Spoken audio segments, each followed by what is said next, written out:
So, as far as I'm concerned personally, I'm not going to complain about any impact of the lockdown or the pandemic because I think the privileges I have in society, my social, cultural, economic privileges, has allowed me to continue living a life of reasonable comfort. The difficulties that I face are marginal compared to what has been and is being faced by people who have largely always remained in the margins of society. Uh, we imagine the artist communities to be of two types in our imagination. Either we think of them as being these superstars, these cultural icons, etc., or we exotify them and keep them to be like rural, ethnic, all these words we use, traditions, multiple traditions in our villages. We use all these boxes to place art. What we don't realize that in reality, most artists and art forms are closer or beyond the margins of society, economic, social, cultural, all three. And therefore, the pandemic just highlighted this reality even more. So, right from 2020, March, April, um, I realized that something had to be done because the state has not created any provisions for these artists. And let's first understand who these artists are. These artists may live in the cities, may live in the villages, in the little towns. They usually are performers, painters, etc.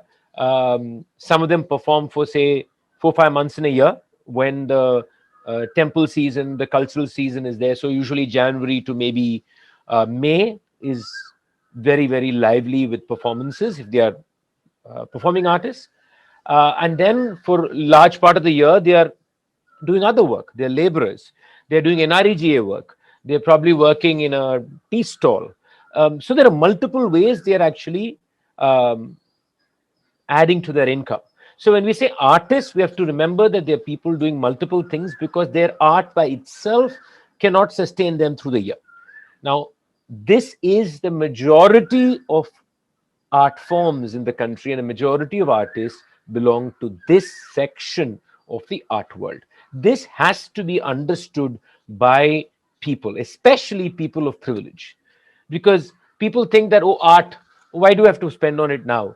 But this is about livelihood. Think of it as livelihood. And we realize that this has been deeply affected. So we started an artist support fund in 2020 April, and until January of 2021, we had shared over a crore with over 3,000 artists in 22 states and 2 union territories. And what we did was didn't even scratch the surface. We transferred 4,000 rupees per artist family as just a little bridge that could cover some of their food expenses for 1 month. But the fact is, we need a systemic change. We paused for some time in February and March this year, thinking things were better, but the second wave hit us. So we are back raising funds for the livelihood of artists. So this is what I've been doing, trying to do the best I can. But I really think beyond the pandemic, we have to think of a systemic change. The state has to create a support system by which artists on the margins are have a backup, have a security, have a socio-economic security, because otherwise, private individuals, private organizations can do only so much. So we all need to collectively think about this. I don't know. I mean, core idea behind all this, I would like to believe, is I very strongly believe in humanity, equality, and demanding that of myself, which means that the basic spirit of living has to be grounded in in a practice, in a way of life, in a politics, and in a culture that allows for multiple voices to contest each other, to discuss, to argue, and to create an environment that provides equality for the conversation. This is what I believe in. And therefore, I speak about it, I write about it in different domains, and I also sing about it. Therefore, I sing not just when I want to sing, of course, that's also true, but I also sing when I feel it's important to sing. Uh, I'm lucky enough in so many things in my life. So, whether it is about singing for a specific purpose, for highlighting an issue, or just singing, I think there has to be a larger philosophical, personal, and social, um, not need, energy that drives me. So, yeah, that's what I believe. That's what I would think is the reason I do what I do. So, the Spirit of Inquiry is, shall we say, compilation, a curated compilation of many of my pieces, over 50 pieces written through a long period of time, put together by Penguin, very, very nicely curated by them under different themes. The pieces were chosen such that they may have been written at a specific moment, responding to a specific situation, but I think the ideas in those pieces are something that we all can constantly discuss and think about and evolve and learn from. And it's also true that nobody should remain static in life. Everybody needs to move, needs to reflect upon what they were, what they are, and hopefully find another step in their journey. And therefore, there's a essay I've written many years ago which I didn't agree with now. And in fact, I realized even a few years before that that's a piece I needed to respond to, because I have moved and I find my own writing in that piece problematic. So this book gave me an opportunity to actually respond to myself. So it was nice. I think it was good that I could actually critique myself. And it's important that the critique is also public. When you write a piece taking a position at X time, if you have changed your position, it's also important that that reflection also comes to the public domain. You can't just say that I've changed my position, it's all inside. No, you have to also bring that. So this was a chance for that. So this book also has about 6, 7 essays which I've added to what already was compiled. And I do believe for the reader, it shows them a kind of a journey of the individual, the author, but it's also a journey in reading. Um, with many elements coming together in different pieces, and in a way I think each piece talks to the other. Therefore it was also interesting for me to read all that I had written in the past. I mean, you write and you forget about the piece itself after about a month, right? So I was reading things written 5 years, 6 years, 7 years, even older. So it was, I think, a good exercise for me to go back and revisit those ideas. Before I answer this question, I want to be very careful, because this is something we kept on saying, right? We need art in schools, we need music in schools. Now, there is one fundamental problem in making that statement, because when each of us say it, in our mind, we are referring to one kind of music or one kind of art. When I say one, it could be a set of. So when I say I want my children to have music in school, it's not that I want them to have an experience of all music. No, I want them to have an experience of a certain kind of music that I think is good for them. So let's first break that down. Can we honestly first say that music, all kinds of music that have different stories to say, that come from different cultures, different sounds, different notions of being in tune, all of them need to be part of, say, experiences that a child has in school? Visual art, the same thing. So that's something first we should very carefully think about. And I believe if you're going to say art needs to be in the classroom, we have to think in this democratic manner, because otherwise it tends to be a very casteist, very homogenic, a very myopic view, almost a cultural hegemonization that we are trying to propagate through this notion of art in school or art in classroom. So if you expose children to multiple ideas of cultures, and art is only a expression of different cultures, then we are actually nurturing in children the soul of democratic living, and that is being nurtured through music, dance, sound, colors. When we really democratize the classroom with art, So they can hear different versions of what the idea of freedom is, for example, in song. They can hear different visual ideas of beauty. They can see, sorry, they can see different ideas of beauty, movement, dance.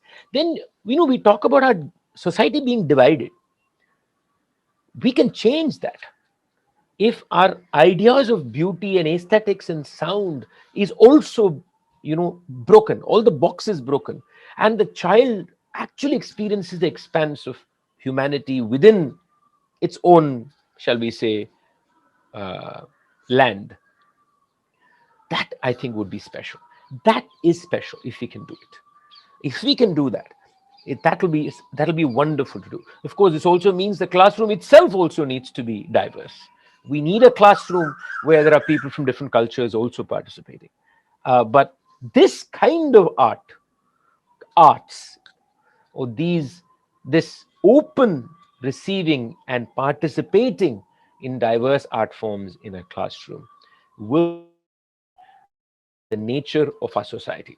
I'm sure about that, because I think people will see each culture, see each people, and right from the childhood will understand the multitudes of way that human beings can perceive life, receive from life, and ask difficult questions of life. First, I don't believe a child can learn any music, absolutely any music. And when I say any music, I mean literally any kinds of music, just songs, anything. Now, how early is it? Should it start? That's a very difficult question to answer. The question is, why do you want the child to learn music? If you're saying the child should learn music to become a profession, you're pushing the child, then it's a different mindset that the parent is coming from. If you're just saying your child needs to sing, then I would say you're going to send a child to learn to sing, any kind of singing form. You could wait till 8, 9 years easily. I know people say 6, 7 and all that. I would say even 9, 10 is fine. Secondly, don't push children to sit for 1 hour in a class and all that. If they can sit for 15 minutes and they can sing, it's fine. Don't pressurize children to practice every day. Please don't do that. This is my real request. Let them practice every 2 days, every 3 days. Even if they practice for half an hour, it's fine. Don't compare them with somebody else and then show them and say, look at TM Krishna, he's such a great singer. He practiced for 3 hours a day. Please don't do that. Just first, the child must love to sing. If the child does not love to sing, it does not matter. As long as the child is able to receive music, that's enough. So I would say about 9, 10 would be when I would formalize learning. Till then, expose them to different music, expose them to different kinds of songs, different tunes, different sounds. Whether it's an instrument or vocal music, that entirely depends on the instrument, on the voice. So that's very difficult to say, and each instrument have different kind of requirements from the hands especially. So that's difficult to nail in terms of the age. But don't always think really early is better. No, sometimes waiting a bit is also not such a bad thing. So that's what I would suggest. I don't think either Sangeeta or me are readying our children to do anything. Both of them are right now adults, so they decide what they want to do. Both were exposed to music, all kinds of music, and they're definitely not becoming musicians. If that's the question that is being asked, I'm pretty certain they're not becoming musicians. At least as far as I know now, anything can change the next 5 years. But I know that they have the ear for music. They have an eye for art, and they love different kinds of art forms, and I think that's most important ultimately. I don't know whether I'm a strict father or not. You must ask my children that question, because all parents would love to say they are the best with their children. I can just say that we are very good friends. Sometimes my daughters feel that I don't behave like a father, which is not a compliment when they tell me that. Um, yeah, I think more than anything else, we are good friends, my children and I, and we do have a lot of conversations, lot of arguments, lot of fights. We discuss many ideas. So many things I speak about are not just discussed outside; they're discussed at home. They're argued about at home. So therefore, our home is a very, shall we say, very loud place, very vibrant. with the discussions and ideas and reading. And so I guess that's how we spend a lot of time. I mean, of course, we watch shows together, television shows. I can't forget that. I mean, favorite watching with my girls is a very simple answer. It's Friends. I think that's one thing that we don't argue, that we don't argue on the show. That's a show we can all watch together. There are other things we watch. I think old house episodes we watch sometimes. Uh, I think they're watching Mentalist again now, but I'm not. But stuff like that we do watch. But Friends is the all-time go back to, I think, when we want to just sit as a family and watch something.